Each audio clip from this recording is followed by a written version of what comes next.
Well, we were friends. He was my opening act in October of '55 when I was just having my first hits, and he was brought up from Shreveport, Louisiana, to be on a sock hop, a great big DJ-hosted sock hop at a high school called Brooklyn High School on October 22nd, 1955. He had not had his first record on RCA released. It wasn't going to be released till the following February. So he was fresh off the hayride at that point. Fresh off the Louisiana hayride. He wasn't known by the crowd and the kids in Cleveland, but he lip-synced "That's All Right, Mama" and "Blue Moon of Kentucky," which were two of the songs he'd recorded on Sun Records.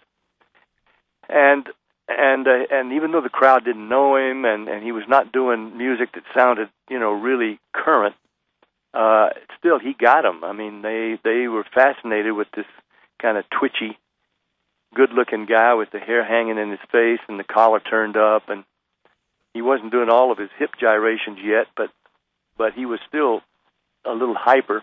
So I followed him, and thank God I had a couple of big hits, including "Ain't That a Shame," which was #1 right then. And I was able to follow Elvis, but I never had the foolhardiness to ever follow him again, or even the opportunity.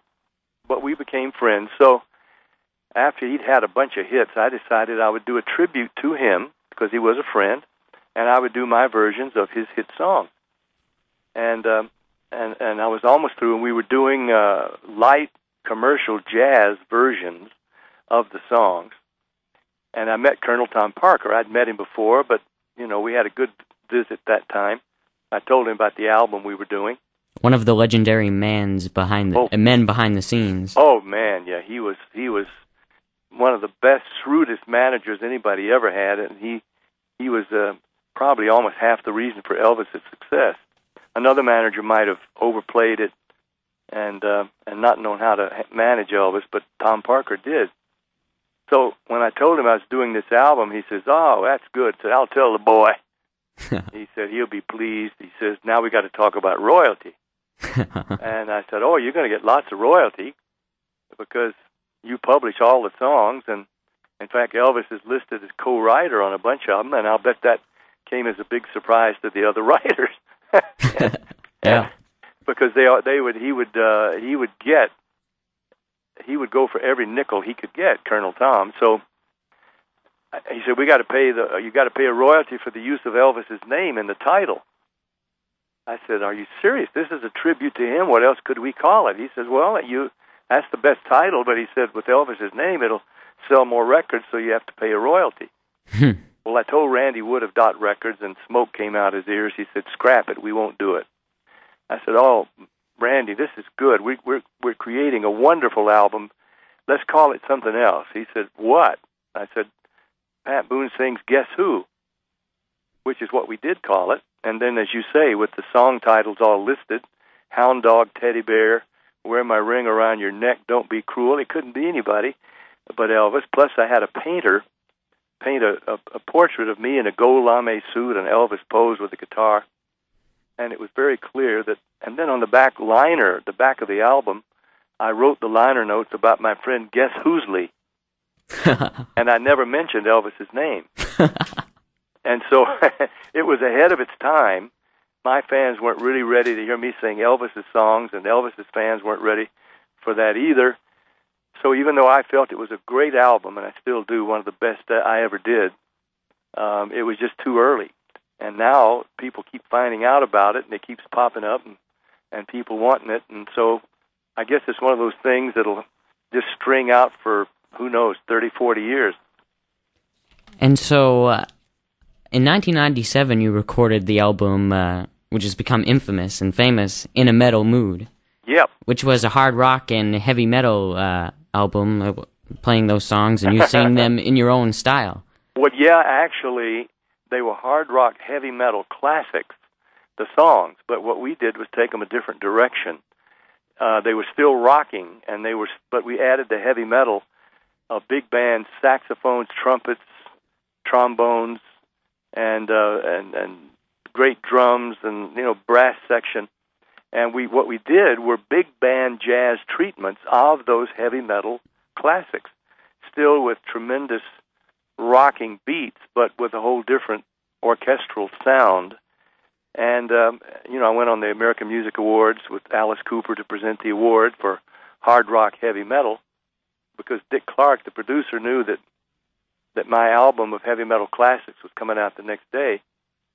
And so we presented that award, and I came out wearing leather, tattoos, choker, boots, shades, earrings, and it created such a controversy, such a tremendous sensation. A public relations problem. Yeah, well, in some ways. Television. I got bumped right off Christian TV, where I was hosting a weekly gospel music show, and they dropped that immediately because even though the folks running the network knew what I had done and it was perfectly good, they were getting millions, they said, I think it was thousands, of letters, telegrams, phone calls saying that Pat Boone, we've lost him, he's flipped over to the other side, and if he's on the network anymore, we won't contribute any money.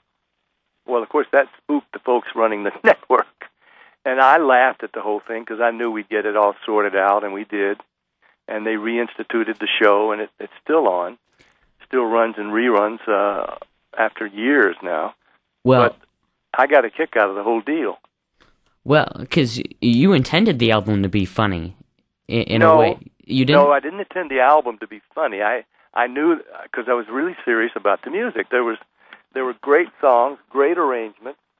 I sang my brains out, and with some great background singers, and we had participation by Dweezil Zappa playing a Hendrix guitar. We had Sheila E. on percussion, Ronnie James Dio singing with me on Holy Diver, and on and on. We had participation with some of the original artists, so the music were serious versions of these heavy metal classics. But I knew there was humor in the idea that Pat Boone was doing heavy metal in any form, so we treated it, the promotion of it, sort of tongue-in-cheek, and I think it misled, that the way we presented it misled a lot of people into thinking that I was either trying to be a hard rock heavy metal singer, which I wasn't, or that I was somehow just doing a Weird Al Yankovic spoof. And I wasn't. Neither one was true. I was deadly serious about the music and the arrangements. Fabulous music, and all the original artists loved what we did. Well, I was going to say that Ozzy Osbourne, you even used, wasn't it Crazy Train for his theme song of his TV show that he had, his reality show, your version of it. Yeah, he didn't use his version of his own song. He used my version. Crazy, hey, that's how it goes. And it's a great album. Well, it really, I think, thank you. I'm very proud of it because it really stretched me. I started out singing rhythm and blues and rock and roll, and went to country and pop and movie themes, and gospel, of course. But to come back to sing some really hard rock songs with the added excitement of big band arrangements was a challenge, tremendous challenge. If I hadn't been able to do it right or do it well, it really would have been a joke. But instead, it went halfway up the Billboard chart the first week, and should have been followed by Volume 2, Volume 3. A lot of the rock groups were asking me to do their songs. Aerosmith, Motorhead, Scorpion, Megadeth, all wanted me to do versions of their songs. But MCA, the record company, felt like the first was a fluke, and that they were lucky to get their money back, make money on it, and weren't interested in a follow-up album. That was a big disappointment to me. Yeah.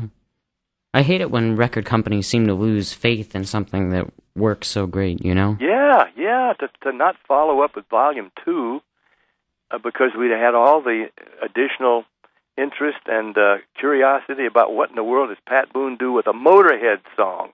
And you know what? That album got played on a lot of country stations because what we hadn't figured out was, or anticipated, but a lot of the country music fans and a lot of the country music DJs had been into heavy metal at an earlier time in their lives, and maybe still were.